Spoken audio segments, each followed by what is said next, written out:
なんとかなったみてえだな。畳みかける。これがスーパーサイヤ人3だ。Alright, what's going on, you fam? Raiyuden here. I just wanted to start the video by giving a heartfelt thank you to everyone that gave their kind birthday wishes yesterday. Thank you, thank you, thank you. Honestly, as each year passes, I kind of just find myself paying closer attention to like the little things in life. And I know I tweeted about this before, but I think a lot of it just comes from, you know, as you're trying to make your way through the world and you're trying to just go through your own path, you pay such close attention to the ground to make sure you don't step on any cracks. And in the meantime, you're missing out on what's in front of you, what's around you. You're missing the view. You don't really know what you could appreciate around you. But nowadays, I find myself paying less attention to what's on the ground and more of what's just around me, being grateful for the little things. Even though you hear me from time to time, or maybe a little bit more than that, sort of complain about my day-to-day stuff and how hectic it may be, I honestly wouldn't have it any other way. And to quote my favorite classic physique champion, Chris Bumstead, pressure is privilege. And I understand that despite the pressures of all the things I got to take care of each day, it's a very privileged position to be in, and it wouldn't have been possible without you guys. So honest to God, thank you so much for all that you do for me, and thank you for continuously supporting me. Now, for the main point of this video, we got a teaser from Legends. Here's the funny thing. Actually, let's play the teaser first. It's pretty obvious who this is. This scene with the date showing out is in reference to Bardock holding his bandana, and the white bandana gradually becomes coated in blood of his allies. That's what this is. It's teasing that we're going to be seeing a Legend Bardock. And what's funny is, quite literally, before this teaser came out, I recorded an entire speculation video talking about how the April Fool's characters have paid, rather they have given us a clue as to what is coming next. For example, in previous years, we've gotten Poi Poi. Poi Poi came out during the April Majin Buu Saga campaign from a few years ago. And that's when we got our first sort of calendar timeline, full transparency, what the campaign is going to consist of. And funny enough, they've never done that again. They did that once. But that was the campaign where we got the infamous Buu duo. That one guy kept coping, and the Ultra Kid Buu.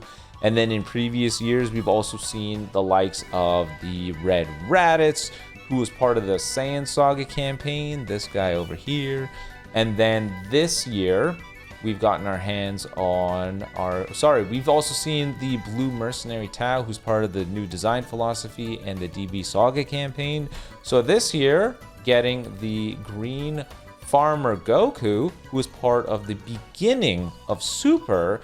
My original speculation is we're going to be getting a Legend Beerus, because number one, Legend Beerus he would be a powerful opponent character, which is something we need. There is not a lot of a powerful opponent representation in the game right now throughout this entire year. Fairly certain the only character has been GOHAN, but premium releases, Zankais, and unique equips have mostly been tied to just the hero characters, so we need more representation for powerful opponents, which Beerus is. And number two, this guy is one of few characters that actually has an anti-revival mechanic exclusive to him. Self-destruct characters have it for sure, there's no doubt about that, but that's sort of like a game-wide mechanic. When I'm talking about exclusive to one character, it's Hakai, and I think we can all agree that the Blue Gohan at this point needs to have a respective counter. When a character has 5 premium green superior advantage characters come out and it puts no dent on a character's usage rate, we need to start looking at the drawing board and start saying, okay, something is wrong here, we need to make a strong counter. So I said a green Legend Beerus would be perfect because it pays homage to this guy. ties in with the beginning of Super. They could Zenkai the LF Super Saiyan God Goku from the 6th anniversary, which would also be another green character to deal with him. It all kind of just ties together. But now, with them teasing that it's Bardock, the direction they're going could be entirely different. This goes back to several years ago. The OGs know where I'm going with this. Do you remember that yellow 1% Gohan? This guy. Holy crap. Oh my god. Libra loved this character. Libra is an old friend of mine, a fellow Legends creator. This was his image. If Super Saiyan 3 is me, this is Libra. He loved this guy. This Gohan was just running amok and just inflicting terror on the entire meta during the Movie Saga campaign. This guy, paired alongside one of the very few characters with blast armor, transforming Vegeta, and that goddamn purple Bojack, were ran together and just terrorized everybody. A big reason why this Gohan was so terrifying was, number one, he had no switching. 10 timer counts of no switching is lunacy during this time in the game. Number two, he had some of the highest stats ever in the game because he was transforming. As a transforming character, his stats were insane. Number three, he had a AoE green card. At the time, there were not that many cover change characters. And number four, this guy's transformation with the no switching and the very fast second main giving him a blue card was almost a one combo kill no matter what. He killed everybody. It is so funny how anytime you think of a time in this game where people were traumatized, a Gohan is somewhere in there. But this yellow Gohan was just a nightmare to deal with. The developers also got wind of that, so guess what they did? They released a type advantage Red Bardock to counter this guy specifically. This bad boy right here, Red Bardock. What a funny character, because number one, this guy took forever to get his transformation. Holy crap. 50 timer counts to transform, or you lost somebody.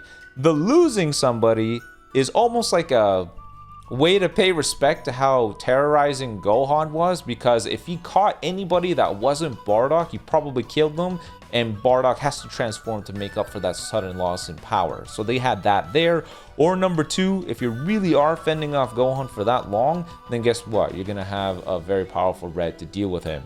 But the big reason why this Bardock was meant to counter him is because if this guy gets locked in, where is it?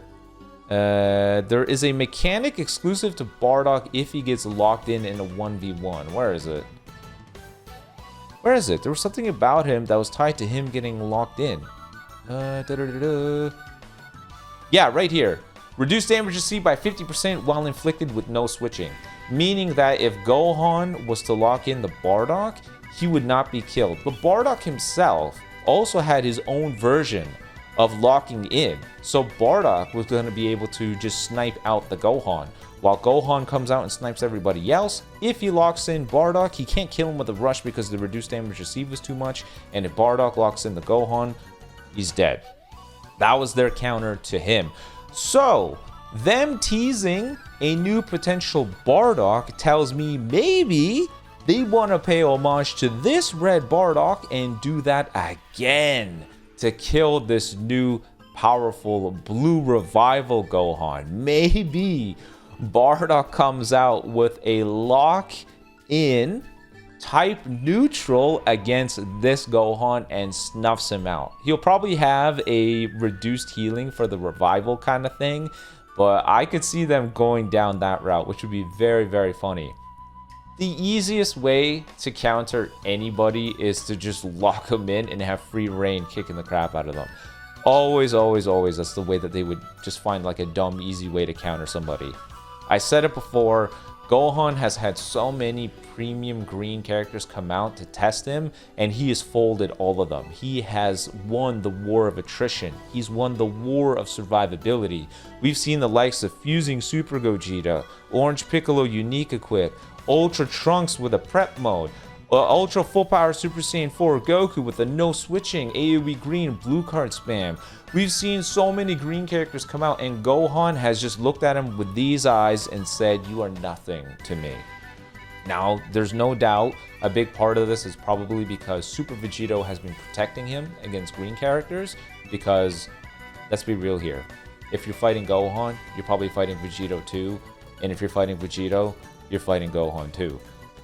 That's where the yellow Super Saiyan 4 Goku is putting a dent into this, but it's going to need to be a simultaneous attack. We're going to need a Legend Green and a Legend Yellow to pair together to deal with this, and maybe Super Saiyan 4 Goku's unique equip is just meant to be the start of those things.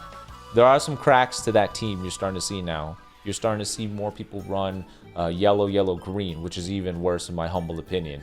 But either way, my point being, maybe this is their way of paying respect to a blast from the past of how to deal with a pesky Gohan with a Bardock. Maybe that's what we're going to see. A potential Bardock character that has built-in mechanics to deal with our modern version of this guy. It's like Ganon. Every time he gets reincarnated, we need Link to come back to kick the crap out of him. We need Bardock to kick the crap out of this Gohan. Get him out of here. So you guys let me know in the comment section below what you want to see. Truthfully, I want to see powerful opponent characters more. I was hoping we'd go the Beerus route, but I'll take anything that beats the crap out of Gohan. I think you guys agree. Let me know what you think. Actually, you know what? I just want to say this first too. I don't think Bardock right now would be the strongest pick in the world. I don't think it's a great idea. I don't think it's a great idea to go with a Saiyan. You know what I mean? Just because it exasperates the Ultra Namek Goku, who's also an issue. That's why everyone gravitates to powerful opponent, because it doesn't align with those things. It makes it harder to synergize, both equipment-wise, Z-ability-wise, all this other stuff. But that's another discussion altogether. Either way, let me know what you think. Maybe that Bardock is a 1%. Maybe he's a premium character. Either way, there's a Bardock coming, and hopefully he beats the crap out of this kid. I'm going to be live on Twitch by the time you guys see this. Going to be playing some Spider-Man. Going to be a good time. But until then, peace!